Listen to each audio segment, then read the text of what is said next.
स्वतंत्रता सेनानियों व उनके परिवारों को सम्मानित करने के लिए आज अग्रवाल भवन सेक्टर 9 अम्बाला शहर में एक समारोह का कांग्रेस पार्टी द्वारा आयोजन किया गया, जिसमें प्रदेश अध्यक्ष कुमारी शैलजा ने स्वयं स्वतंत्रता सेनानियों व उनके परिवारों को सम्मानित किया। इस मौके पर मुलाना से विधायक वरुण चौधरी, नारायणगढ़ से पूर्व विधायक रामकिशन गुज्जर व पार्टी के नेता और कार्यकर्ता मौजूद रहे। कुमारी शैलजा ने पूरा साल निरंतर प्रोग्राम करने की बात कही, वहीं उनके बीजेपी पर जमकर निशाना साधा और बीजेपी पर विपक्ष व लोगों की आवाज दबाने का आरोप लगाया। कांग्रेस प्रदेश अध्यक्ष स्वतंत्रता सेनानियों व उनके परिवारों को सम्मानित करने के लिए अम्बाला पहुंची, जहां पर कांग्रेस पार्टी द्वारा शहीद सम्मान समारोह का आयोजन किया गया। इस मौके पर कांग्रेस के नेता व कार्यकर्ता भारी संख्या में मौजूद रहे। अम्बाला पहुंचने पर कार्यकर्ताओं ने उनका जोरदार स्वागत किया। कुमारी शैलजा ने लोगों को संबोधित किया, वहीं उन्होंने स्वतंत्रता सेनानियों को शाल व स्मृति चिन्ह भेंट कर सम्मानित किया। उन्होंने मीडिया से बात करते हुए कहा कि देश आजादी की 75वीं वर्षगांठ मना रहा है। इस उपलक्ष्य में कांग्रेस पार्टी पूरा साल कार्यक्रम करेगी ताकि नई पीढ़ी को आजादी के बारे में पता चल सके। वहीं उन्होंने भाजपा सरकार पर प्रहार करते हुए कहा कि एक बार फिर से हमें आजादी की लड़ाई लड़नी पड़ेगी। अपनी आज़ादी की 75वीं वर्षगांठ मनाने जा रहा है और इस उपलक्ष्य में कांग्रेस पार्टी पूरे साल कार्यक्रम करेगी।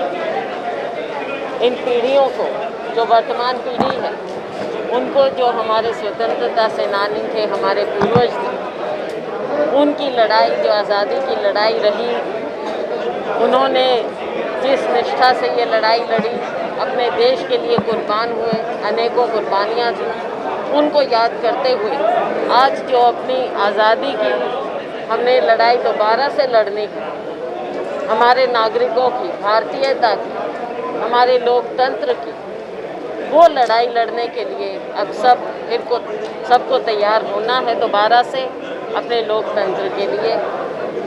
पूरा साल कांग्रेस पार्टी ये बनाएगी वर्षगांठ और अपने स्वतंत्रता सेनानियों को भी याद रखेगी और नई पीढ़ी को इसके बारे में ट्रेनिंग भी देगी। उन्होंने भाजपा पर प्रहार करते हुए कहा कि हमारी पार्टी की जिम्मेदारी बनती है लोगों के हितों के और वह मुद्दों को उठाया जाए। वे नहीं कहते कि किसी भी मुद्दे को उठाया जाए, क्योंकि फिर ये बेनकाब होते हैं। बहुत से मुद्दे थे जिन पर पहले बात होनी चाहिए थी। उन्होंने सरकार पर तानाशाही करने के आरोप लगाए। अच्छी पार्टी है, हमारी जिम्मेदारी बनती है कि हम सभी मुद्दों को उठाएं, लेकिन ये नहीं चाहते कि असली मुद्दे उठाए जाएं, इनकी असलियत सामने आए, ये बेनकाब हों। चाहे पेगासस की बात थी, चाहे किसानों की बात थी, चाहे बढ़ती महंगाई की बात थी, अनेकों मुद्दे थे जिन पर डिस्कशन पहले होना चाहिए था, लेकिन ये सरकार इन बातों में विश्वास नहीं रखती। जो संसद में बिलों पर चर्चा होनी चाहिए, सिलेक्ट कमेटी में जाने चाहिए, उस पर इनका कोई विश्वास नहीं है। ये केवल तानाशाही ढंग से देश को चलाना चाहते हैं कि भारतीय जनता पार्टी का या इनकी संस्थाओं का देश की आज़ादी की लड़ाई में कोई योगदान नहीं रहा और आज भी इनके इस तिरंगे के प्रति कितनी निष्ठा है, ये आप इस बात से अनुमान लगा सकते हैं कि आज के दिन भी नागपुर में आरएसएस के हेडक्वार्टर पर ये तिरंगा नहीं फहराते, तो ये हर चीज़ पर ये राजनीति करते हैं। कुमारी शैलजा ने राहुल गांधी के ट्विटर अकाउंट बंद करने पर तीखी प्रतिक्रिया देते हुए कहा कि राहुल गांधी जी जनता की आवाज उठाते हैं और जनता की हित की बात करते हैं। उन्होंने कहा कि हमें भारत के लोगों का पूरा भरोसा है। राहुल गांधी जी ने जब गरीबों की आवाज़ को उठाया, उनको न्याय देने की बात की, तो उनका ट्विटर अकाउंट बंद किया गया। जब वो जनहित की बात करते हैं, जो सुनने की उनकी आदत नहीं है, तो ये अपने प्रभाव का दुरुपयोग करते हुए ट्विटर से राहुल गांधी जी का और अन्य कांग्रेस जनों का, कांग्रेस पार्टी का अकाउंट बंद करवाते हैं। लेकिन हमारा पूरी तरह से भारत के लोगों पर विश्वास है, समय आएगा ये देश खड़ा हो।